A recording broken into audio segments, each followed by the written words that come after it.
Welcome to the WFNL Show, proudly supported by Arrow Transport, naming rights partner of the Western Football Netball League. What a big week it has been in local footy. I'm Brett Thomas. I'm joined by Nick Boylan at the end. In the middle, the 1997 winner of Whitehouse, Kel Rowe. Welcome, Kel. It's true. Yeah. Yeah. If you tell us things before we go to air, they can be used against you. Yeah, Very fresh in the mind. I should know that by now. Just to clarify, I won 10 CDs and a pair of rollerblades. Wow. A So Fresh album, Alanis Morissette. There was a So Fresh in there, yeah. Okay, yep.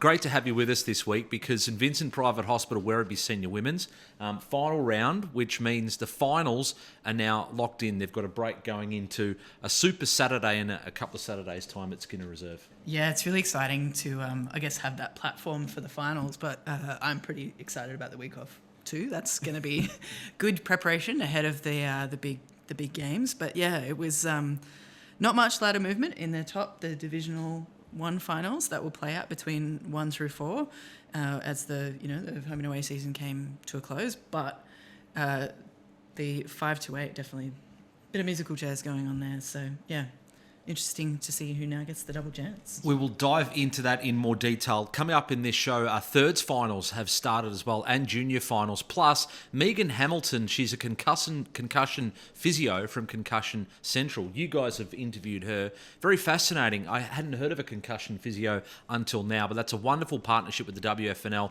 Megan, Kel, and Nick will tell us all about that coming up in the show. And, of course, Eloise Fox with her netball wrap as well. Nick, no real upsets per se in TIV Division 1, but a couple of close calls. We might start with the match of the day, which was Spotswood and Albion. And Spotswood can't make the finals, but they can certainly play finals. Spoiler, they almost did that. They did, and they had a very slim chance basically going into that weekend. If they did get up, then they might have just had to obviously wait for a few other final results from sides above them to see if they could make finals, but unfortunately couldn't get over the line. But it was ended up being a thriller of a game, an 8-point win to the Cats, and it didn't really look like that in the first sort of probably 15 to 20 minutes. Caleb and Darcy McPherson sort of brought their own football. It was like in the McPherson backyard basically from the start of the game. They were dominant from the centre square. Judd Brewster and Cooper Muir got busy on the scoreboard, and it looked like, this is going to be a bit of a long afternoon in the caravan for us. But it really after that, particularly after sort of the breeze, died down a little bit, but Albion had that at their backs in the first term. But Spotswood really made things a stalemate throughout the game. Sort of after quarter time, they couldn't quite get that sort of connection happening on the scoreboard. Harley Walsh was an out before that game, so it meant that for a side that's really struggled to kick a score this year, missing their key forward who's kicked most of their goals this season, that was a huge out. So that to get a little bit interesting sort of inside the forward line. They did so.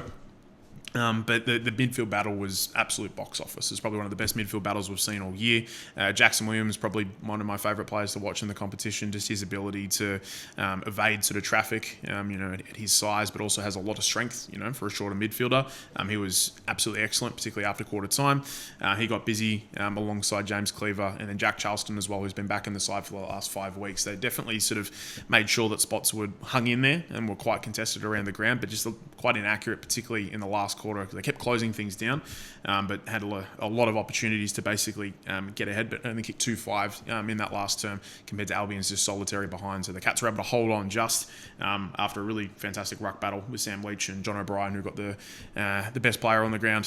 His work as a ruckman, his ability to get around the ground and act as an extra midfielder was just massive. So barring anything out of control next week, Cats are locked in to play finals. Jonathan O'Brien, you mentioned there, his name might come up a little bit later on in the show with our Skins Special Effort Award. The other close result, in fact, it almost was the upset of the season. Point Cook, Caroline Springs.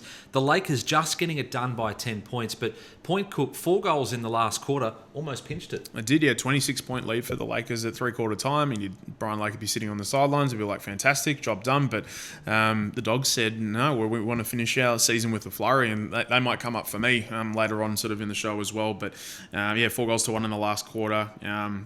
It's worth noting that Caro is still probably missing a few guys, not to take anything away from Point Cook, but it's definitely something to watch for the Lakers, given, Kiriartsis and Alpha Kahani go out of that side. That's close to 90 goals basically coming out of your side. It's quite a lot. But yeah, young Tyler Gisbert's kicked 3 goals in his 4th senior game for the Lakers, so they're finding some avenues to goal there. And Jordy Myers kicked 2 in his 3rd game. So despite the fact that Lakers are missing some guys, they've found some young talent who have stepped into that breach to make sure they're getting an important 4 points. The other big result in terms of the ramifications for the top 5 is a Yarraville Seddon beating Hoppers Crossing by 38 points. And for Hoppers now, that's basically their finals all but done because of the large percentage gap between them and Albion in 5th. Yeah, so they've got to Hoppers have got to beat Albion next week and rely on Albion to lose to Point Cook Centrals, which based on sort of the season would be the shock result of the year. But yeah, so Yarraville Seddon just a little bit too strong. Will Hoskin Elliott didn't quite get the double figures this week, but they had 6 players who kicked 2 goals each. So it just really underlines the wealth of sort of scoring talent they have in the front half of their ground, and just they've got so many avenues to goal. So the top 5 is locked in. The positions could change, and especially at the top, Yarraville and Werribee. We mentioned Yarraville, but Werribee had a big win against Newport as well. Yeah, they did. It's a really fantastic game there. Again, they missing Dan Nielsen there, but still able to get plenty of goals from their front half. Lockie Rainbow particularly had a good day out, so there would have been a few double copper celebrations there. And then Ahmed Saad had a good game sort of on the other side of things, kicking 5. So Newport have finished okay in the year, but Werribee sort of staying in control. And given the fact that the Eagles and Districts, if they keep winning, they're setting up a mouth-watering end-of-season clash in that last round, where the winner of that game, they go head-to-head, will take that minor premiership and get that all-important week off. So we'll come back to Div 2 and we'll talk about the matches there. But let's move on to St Vincent Private Hospital, Werribee Senior Women. We touched on now the finals are set leading into the bye, but in terms of the final round, Yarraville left it late, but they almost pinched it against Laverton on the weekend. Yeah, really low-scoring game, that one. Not what we've seen all season from either of those sides, to be fair. But, yeah, certainly a very contested game. I mean, Laverton's football style is very, at the contest, head over the ball. I think Yarraville obviously have their strength in their talls, so interesting to see the result there. But, yeah, Cena Mason from Laverton really ran rampant. So, yeah, Yarraville, just the 1 point till three-quarter time, and then 2 goals in the last quarter. Almost pinched it out of nowhere. And it was a big result in terms of who gets the double chance in finals. It was probably a match that they needed to win, and unfortunately now they found themselves in an elimination final situation in a couple of weeks' time. And tell us about some of the other results across the weekend we should know about. Yeah, well, I finally got to watch some football in my own competition, nice. which was Friday night. Very exciting. Yeah, my Friday nights are free now that the thirds competition has moved into finals. So I headed out to Galvin Park to catch Werribee play Parkside. So it's the 3v1 matchup. Yep. It was actually a really entertaining game to watch. Very contested, very free-flowing. Both sides quite good with the run and carry. Especially Parkside. I would say when they were able to win the ball cleanly out of the contest and Werribee were making them work hard to do that, it was almost a certain goal. Yeah, right. Yeah, end-to-end footy. But very entertaining. You know, Werribee held their own and kicked a couple of goals too, so that was nice to see, especially given that they are, down a few players with injury at the moment. The other really cool thing about that game, having spoken to some of the people on the boundary at the time, was because of the injury status of some of their players, they have actually provided an opportunity for some of their under-16s to play in that game. Oh, cool. They don't have an under-18 side, so it's really important for the women of Werribee to kind of, I guess, give some of these, up-and-coming juniors a bit of exposure to senior footy. It's obviously bigger bodies and different style of play, so really cool for those kids to have the opportunity and obviously some great footy to watch as well. Yeah, and also great look at Parkside, look obviously the runaway favourites, but that we've split the finals up, which we've talked a lot about, but it means that the footy doesn't stop, that those teams that are in the bottom half of the ladder still have something to play for. Yeah, absolutely. I mean, I think I joked earlier on in the season that we like to hassle Luke about making sure that we have exactly the same amount of rounds as the men's competitions so that we can play for more football. And this is a great example of that, it doesn't mean that all of a sudden, 6 teams are done for the year. We've got 8 teams competing in 2 final series. So, yeah, the more footy, the better, and the better for the competition. Let's move on to Div 2. Nick, we'll start with Auburn-Vale and North Footscray. Close at half-time, but North Footscray running away with a 26-point win in the end. Yeah, so they lock up that minor premiership officially now. It was always, sort of where things were going, but, yeah, 26-point win there. Really strong second half with some big games from Barney Sianos. Also Jared Johns kicked 5, and they were probably the 2 main players who really were able to sort of take things away from the Cobras there. So again, sort of shaping things around sort of how things are going sort of in the back end of the ladder. But yeah, North Footscray, after coming so close, obviously lifting silverware last year, in a really good position to go one better this year. Yeah, now that result had some meaning for the Suns. They needed Auburn-Vale to lose, which happened, but then they need to take care of business against West Footscray, which they were unable to do to back up their really big win the week before against Sunshine Heights. Yeah, so it went down by 53 points, and sort of the faint sort of finals hope they have has unfortunately been extinguished.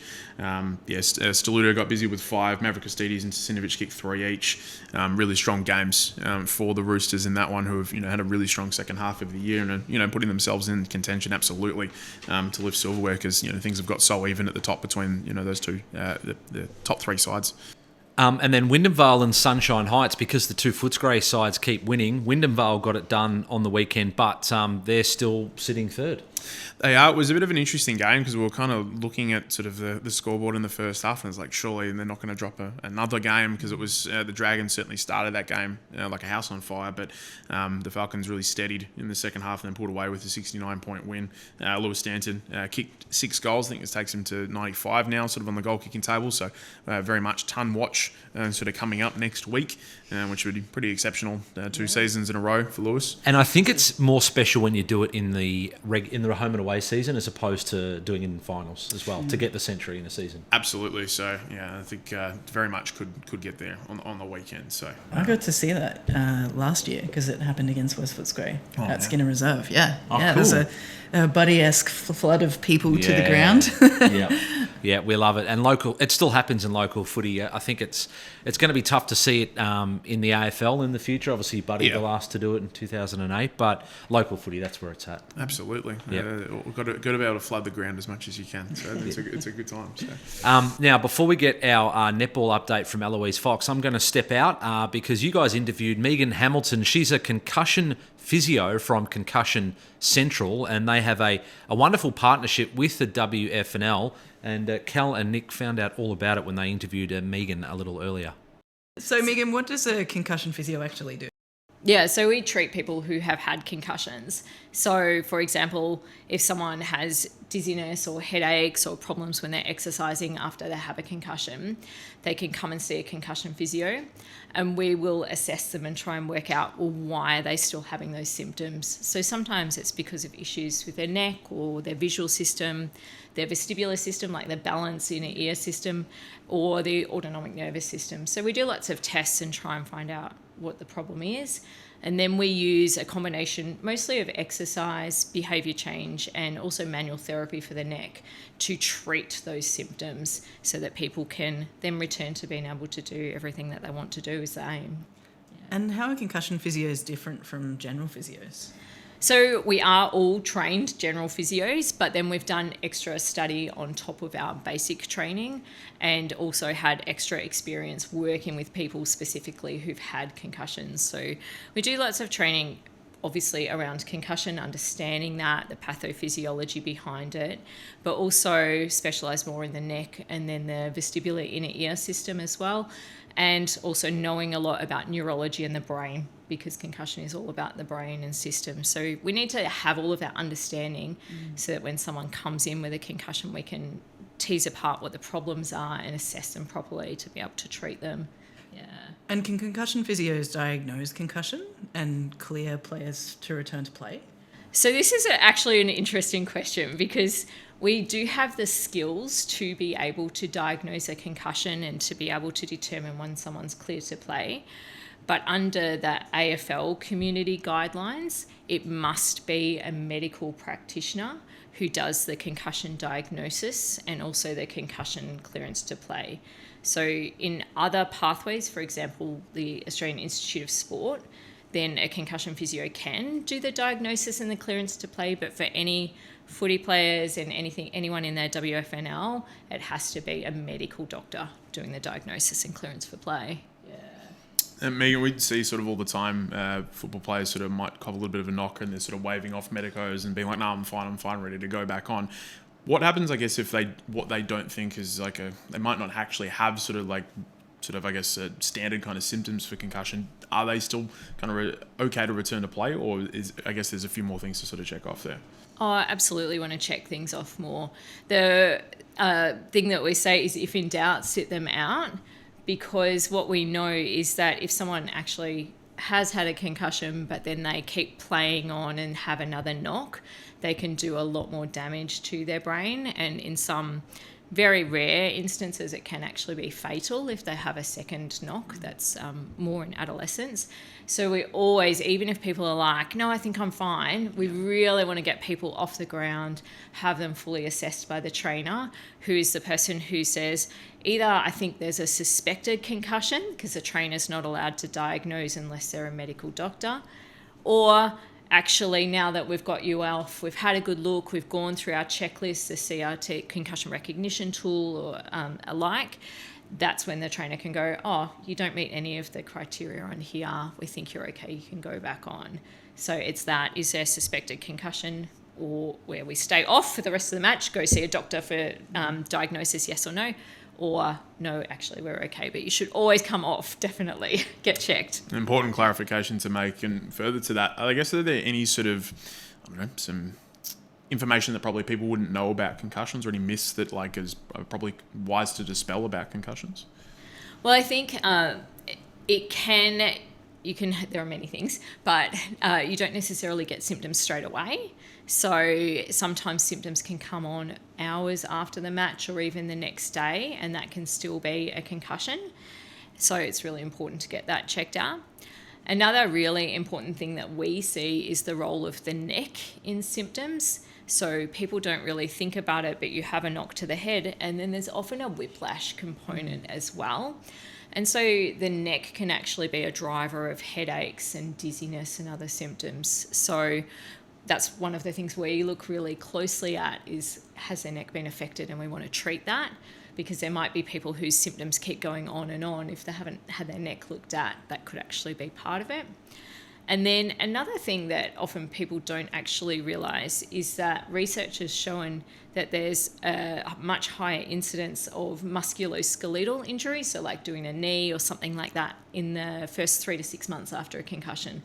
So stats are, it's around twice as much, the incidence of like a knee injury afterwards. And they think that that might be because reaction time has changed, or people's balance, their coordination, their read of the play is a little bit different. So people might be symptom free after a concussion and pass all their checklists, but maybe their brain's not quite functioning at exactly the same high level as it was before, and that's what predisposes people to injury.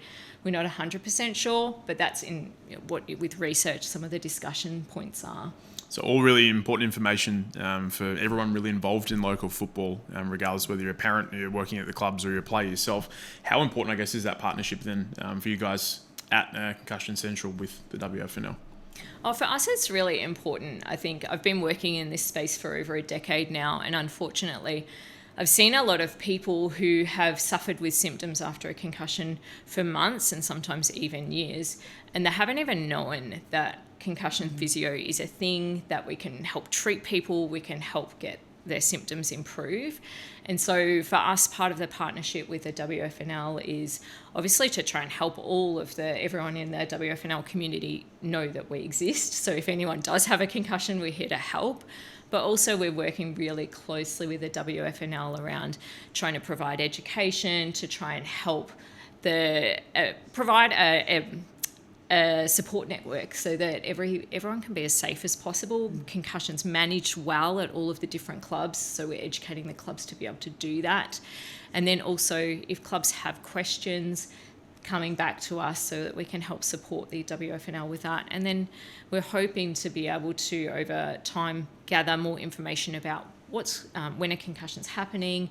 Is there anything that the WFNL can do to try and prevent concussions more, so that we're providing as safe an environment as possible. So really hopeful that our partnership will be really beneficial to all of the players and all of the clubs. Absolutely. Megan, thanks very much for taking some time to talk to us, and really important information for everyone involved in the WFNL to keep an eye on. But really thanks for your time. Thank you so much for having me. I really appreciate it. All right, we are out of concussion protocols. Wonderful chat there with Megan Hamilton, very professional. Thank you for her time. And Cal, obviously a subject that's close to your heart this season, unfortunately, as we've seen on Close the to your WFNL show. Close to my head, yeah. Yeah. No, it's an exceptional thing to have that resource. Yeah. At the beck and call of the league, and like we were saying, not many people know that concussion physios are a thing. Yeah, absolutely. So if you have, or you feel that you may have suffered a concussion, go and speak to Megan Hamilton and the wonderful team there at Concussion Central. All right, it's time now to hear from Eloise Fox. Let's catch up with what's happening in the Belgravia Apparel netball competition. Take it away, Eloise. Last week we played round 16 in the netball competition, which was our last home and away round before we kick off our final series this week coming. Last week our game of the round was within our men's competition between Hawke Cinder and St. Therese. This game was super close all game, only a few goals could separate them, with Hawks coming out on top by 1 in the last minute of the game. This will be a really exciting matchup for next week, as these two teams will be facing off against each other again in our men's reserve division. So it'll be very exciting to see if St. Therese can come back and overcome the Hawks this time. This week, for our first week in the final series, we have 2 games of the round, both playing in Division 1 and 2. In our final series, we see the Division 1 and 2 table split into 2 separate divisions. So back-to-back, we will have 2 games live streams through GameFace. Following this, on the same court at 8 p.m. in our Division 2 competition, we have Lakers playing against Point Cook Centrals. Both times these teams have met, Point Cook Centrals have beaten Lakers by only 5 and 6 goals. So it'll be exciting to see if Lakers can overcome Point Cook Centrals this time. Head to the WFNL website and Netball Connect for all of your netball updates. And, of course, thanks to local Footy Hub, you can now stream all Belgravia Apparel netball competition matches. I might get you guys now to help me just wrap what's been happening in the thirds and also junior footy finals as well. Spotswood, unfortunately, had a finals action in Div 1 and they went down in the thirds finals as well, Nick. They did. They went down to the Falcons by 19 points. What was a bit of a spicy game on the field and apparently a bit of a spicy game off the field from what Kel said. So Falcons go ahead and take on Glen Orden in the preliminary final. This Friday night, it's going to reserve under lights, which will be a blockbuster. And then the winner is going to go ahead and face Werribee Centrals, who are waiting in the grand final. Yes, because Werribee Central's got it done over Glen Orden in the qualifying final by 44 points.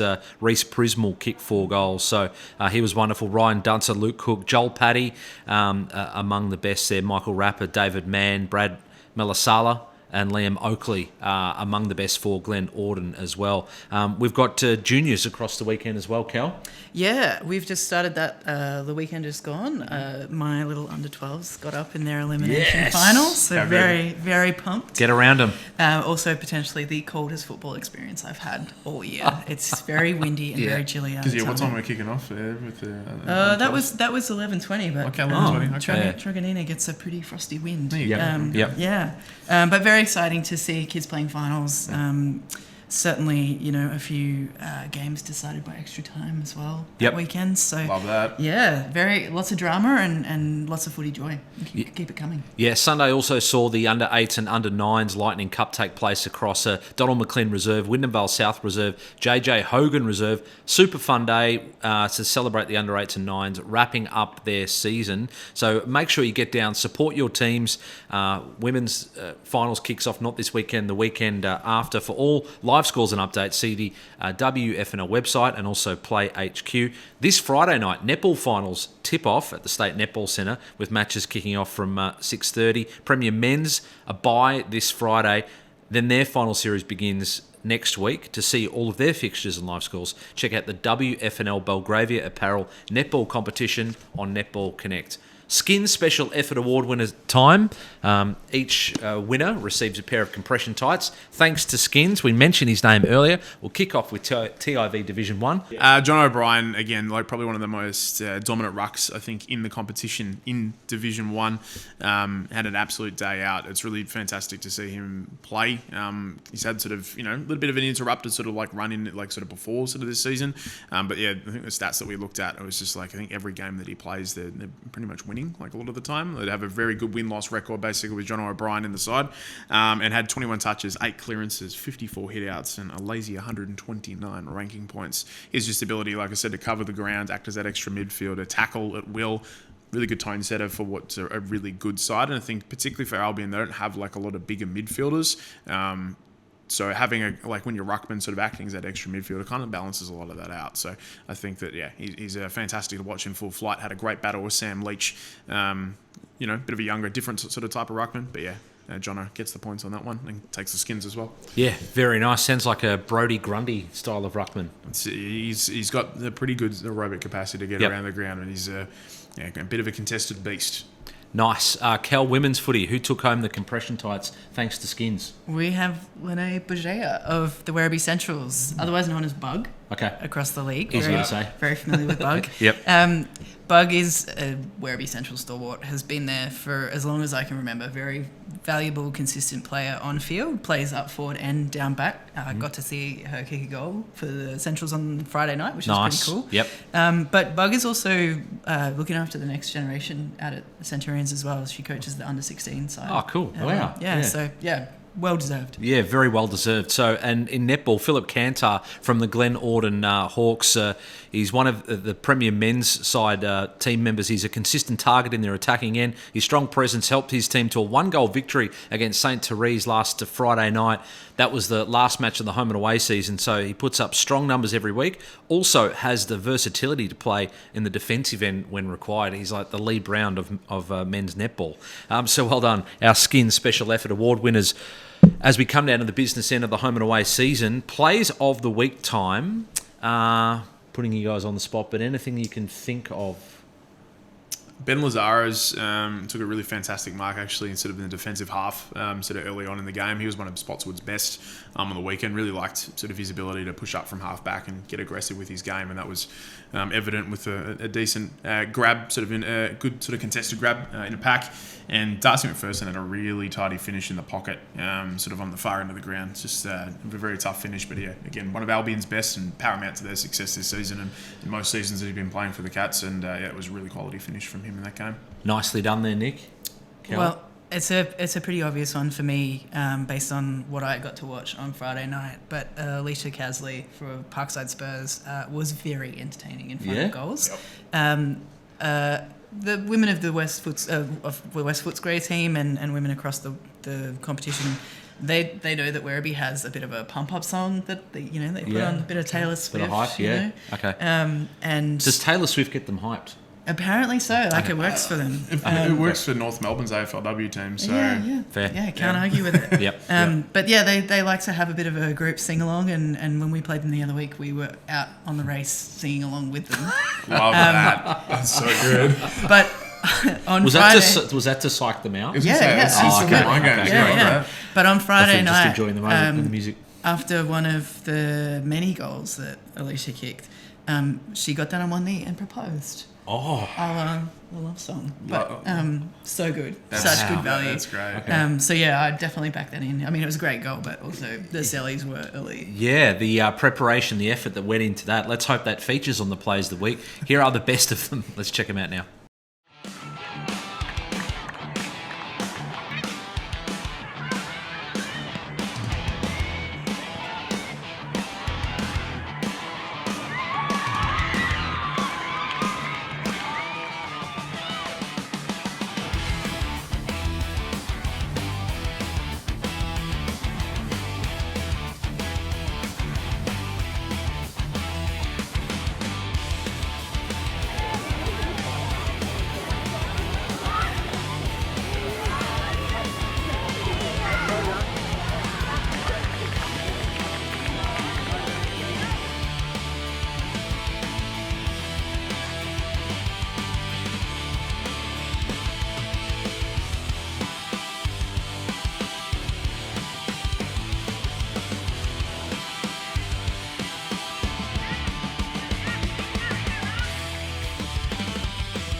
All right, our team of the week. I'll go first on this one. Div 2, my team of the week. North Footscray wrapping up the minor premiership. Can they go better than last year? Can they win the whole thing? Obviously, coming into the season, and for most of this season, we thought it was going to be Wyndham Vale, but the Devils are right up there. So North Footscray, my team of the week. Nice. Kel.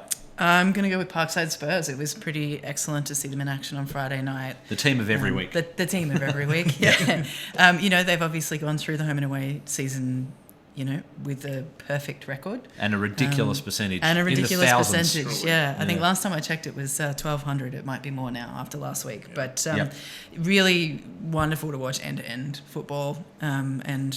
Just very impressive. Can't wait to see what happens in finals. Nice. Nick, your team of the week? It's the Dogs of Division 1, Point Cook, my team of the week. They ran Carra really close on the weekend for what would have been a really fantastic result. And despite finishing second last, they've had a really good improved back end of the season. They won a couple of games in a row. A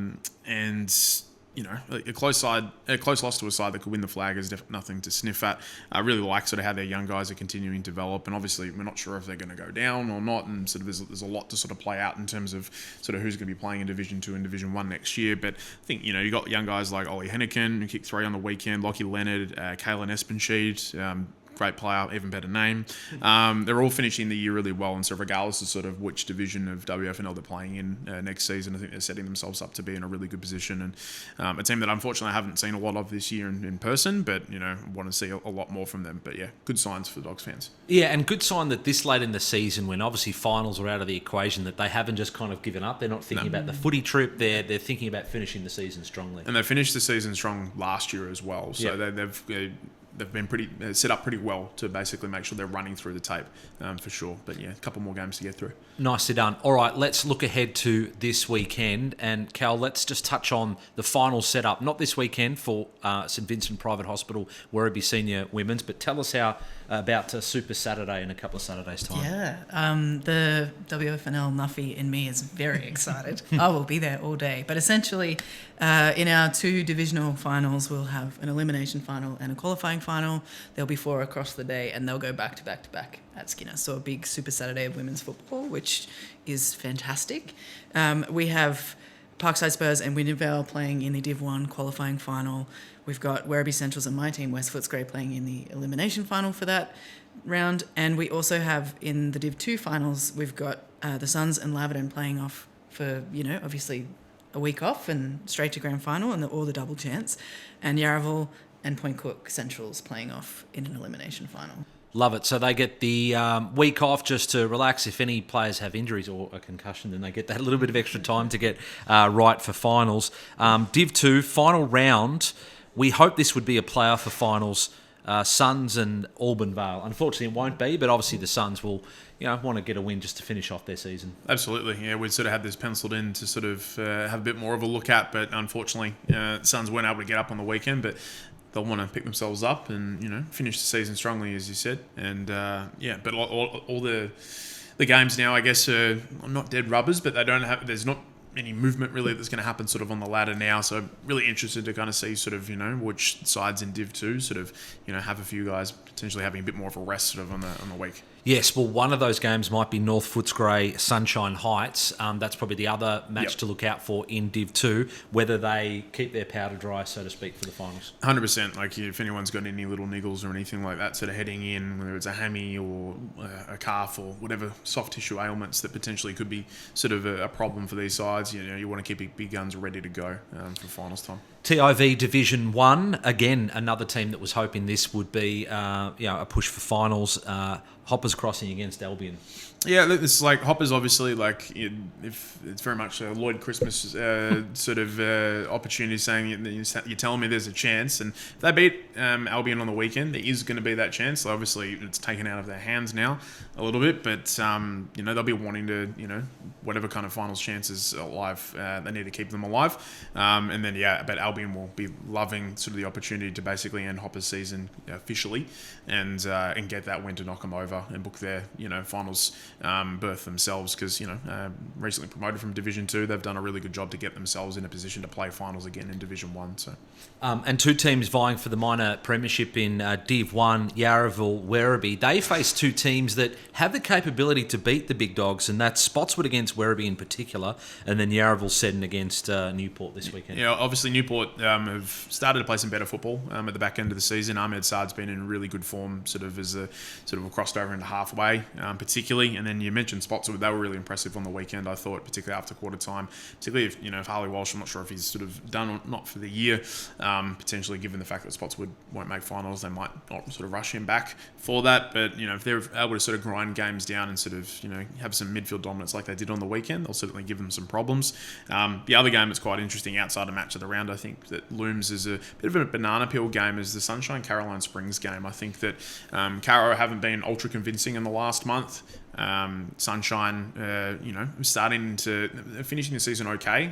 Good to sort of fill their boots a little bit with a win a couple of weeks ago, on the weekend. And I think that looms as a really interesting sort of game. Caro need to win that, to make sure that they're putting themselves as high in that finals race as possible. They do have that superior percentage, but they need to keep winning. So the match of the round, TIV Division 1, Altona against Point Cook Centrals. Are these teams that you've seen much of or called much of this year on 88.9 Win FM? No, I think I saw Altona early on in the season, and then Point Cook Centrals, will be my first time actually seeing them this season. So two young sides that are very much sort of at different kind of times on their premiership clocks as opposed to other teams that are on the ladder, but that makes it just that little bit more exciting to kind of see where both of these sides are at. They've had a lot of really talented young players come through both of their sides in the mix in the last 12 months, so they're really keen to sort of see what happens. Altona got the job done pretty convincingly last time. I think it was about 75-80 points, so but the Sharks have been a lot better sort of throughout the back half of the season. Keen to sort of see how the kids are running through the tape down at Shark Park, and we'll see what happens. Yeah, JK Grant Reserve, the Caravan, Win FM Caravan rolls on there. First bounce just after 2, I believe, and the coverage starts at 1:30, 88.9 Win FM. That's it. It will be in your ears from 1:30, so... Yes, Cade Lucas, Andrew Wilson, and myself will be there for the rest of the season. You may hear some different voices as we get into finals time, and we'll see. Look out! All right, looking forward to that. And of course, Local Footy Hub. You can watch the streamed by Sportscast Australia via the Local Footy Hub. So check that out. Kel, what have you got planned for the week off before finals? You resting up or still training? Yeah, we'll definitely keep touch with the ball. That's important. Yep. Tonight, I'm looking forward to having a bit more of a recovery session with the team. So, nice. So that's good. We're giving ourselves the grace to do a bit of recovery now that we've got a longer break. But yeah, looking forward to, coming back strong for that game in 2 weeks' time. Nice. All right. Well, you've got to get over to training. Nick will need to rest the vocal cords. Kel, Nick, thank you for joining us on the show this week. Always. The WFNL Show, coming close to finals, proudly presented by Arrow Transport.